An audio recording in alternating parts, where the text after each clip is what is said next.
क्या दोस्तों आपको भी अपना बिजनेस स्टार्ट करने के लिए धन की आवश्यकता है? तो यहाँ पर आज की वीडियो में हम आपको बताने वाले हैं कि आप अपने मध्य प्रदेश सरकार से किस तरह से बिजनेस लोन या पर्सनल लोन ले सकते हैं। लेकिन दोस्तों आपको लोन लेने से पहले यह जानकारी होना ज़रूरी है कि लोन पर्सनल लोन होता क्या है और किस तरह से लिया जाता है, किस तरह से ईएमआई गणना की जाती है और उसमें सिबिल स्कोर का क्या महत्व होता है और कितना आप पर्सनल लोन ले सकते हैं और क्या आपको डॉक्यूमेंट की ज़रूरत पड़ने वाली है। तो यह पूरी जानकारी हम आपको इस वीडियो में बताने वाले हैं। वीडियो में अंत तक बने रहिए जिससे कि पूरी जानकारी आपको अच्छे से मिल सके कि आप लोन किस तरह से ले सकते हैं और पर्सनल लोन क्या होता है। तो दोस्तों चलिए दोस्तों देर ना करते हुए शुरू करते हैं वीडियो को और बताते हैं कि यहाँ पर पर्सनल लोन क्या होता है और किस तरह से आप ले सकते हैं। तो सबसे पहले यहाँ पर दोस्तों हम बात कर लेते हैं कि पर्सनल लोन होता क्या है। तो यहाँ पर दोस्तों बहुत से लोग पर्सनल लोन के लिए अप्लाई तो कर देते हैं लेकिन उन्हें पर्सनल लोन के बारे में ज़्यादा जानकारी नहीं होती है, इसलिए बहुत लोगों का लोन अप्रूव नहीं होता है।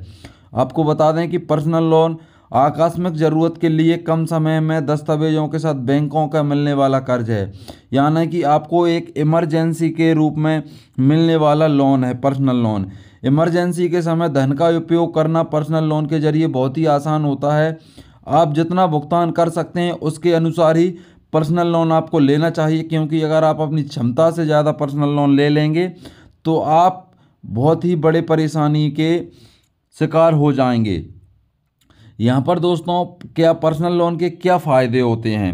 आपने पर्सनल लोन तो ले लिया, ठीक है, अब उसके फ़ायदे क्या रहते हैं उसके बारे में यहाँ पर हम जान लेते हैं। तो पर्सनल लोन का सबसे बड़ा फ़ायदा होता है कि आपको इमरजेंसी के रूप में जब पैसे की ज़रूरत होती है तब आप पर्सनल लोन लेके अपना काम चला सकते हैं। जैसे कि आपको शादी के लिए, दूसरे समारोह के लिए, इलाज के लिए या घूमने के लिए पैसे की ज़रूरत है तो आप पर्सनल लोन ले सकते हैं। हालांकि जितना कम आप पर्सनल लोन लेंगे उतनी ही आसानी से लोन की राशि का भुगतान कर सकते हैं। इसलिए आपको मैं यहाँ पर पर्सनली सलाह देना चाहूँगा कि केवल आप आपातकालीन स्थिति में ही लोन लेने की कृपा करें, यानी कि आप कभी भी लोन ना लें। आपको 1000-2000 रुपये की ज़रूरत है तो आपने बैंक में अप्लाई कर दिया, लोन ले लिया। यहाँ पर दोस्तों आपको यदि कोई बिजनेस स्टार्ट करना है तभी आप लोन ले सकते हैं।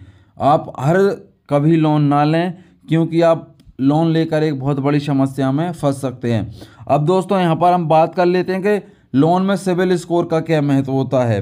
तो यहाँ पर दोस्तों कोई भी बैंक आपकी इच्छा के अनुसार पर्सनल लोन नहीं देगी, इसके लिए आपकी सिबिल स्कोर महत्वपूर्ण होती है। सिबिल स्कोर के जरिए बैंक लोन को मंजूर करती है।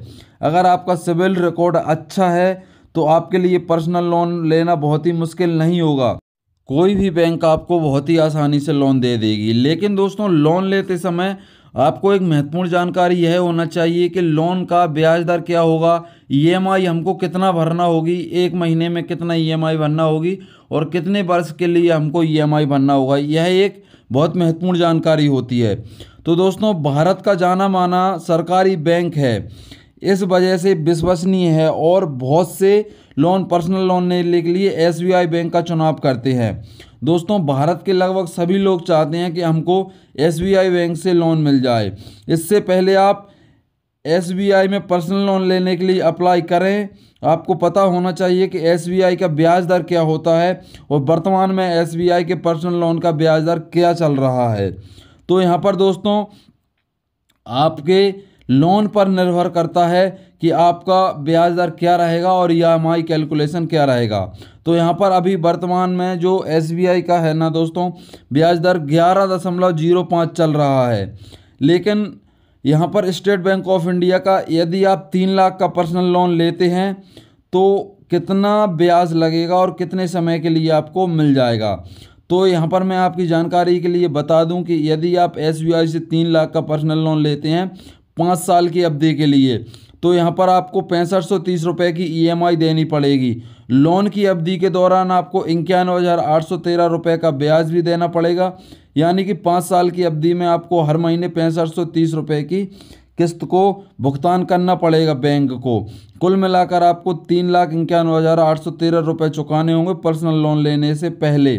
स्टेट बैंक ऑफ इंडिया की ब्रांच में जाकर आपको लोन के बारे में पूरी जानकारी ले लेनी है। जिस भी ब्रांच से आप दोस्तों लोन लेना चाहते हैं उस ब्रांच से संपर्क करके आप उस लोन से संबंधित पूरी जानकारी ले सकते हैं। और बाकी लोन से संबंधित जानकारी इसके लिए आप हमारे यूट्यूब चैनल को सब्सक्राइब कर सकते हैं और व्हाट्सएप ग्रुप में जुड़ सकते हैं, जिसका कि लिंक आपको वीडियो के डिस्क्रिप्शन में मिल जाएगा। वहां से जाकर आप उस ग्रुप में जुड़िए और लोन से संबंधित पूरी जानकारी आपको प्राप्त हो सकती है। तो दोस्तों आज की वीडियो में इतना ही। यदि आपको इस वीडियो में कोई डाउट होता है तो आप हमें कमेंट करके पूछ सकते हैं।